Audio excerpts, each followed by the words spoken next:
Vision. CPEC is a dynamic institution of higher learning which is accessible, globally competitive, culturally and morally sensitive towards sustainable ecotourism and natural resource development. Mission.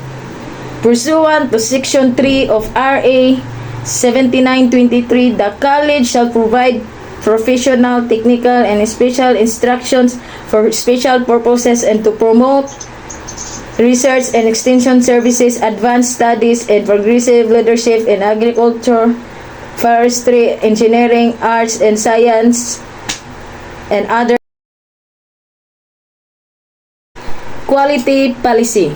Camiguin Polytechnic State College, an institution of higher learning in the island of Camiguin, commits to provide quality higher professional, technical, instruction, research, extension, and production services, advanced studies, and progressive leadership in agriculture, teacher education, engineering and computer studies, industrial technology, arts and sciences, tourism, business, and public administration.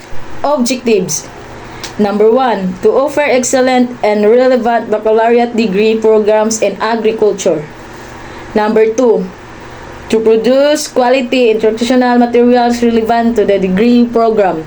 Number 3, to inculcate moral values for total human development. Number 4, to produce quality researches relevant to local, regional, and national development goals.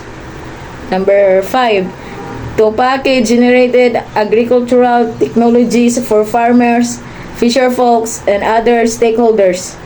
Number 6, to promote relevant agricultural technologies for improved quality of life.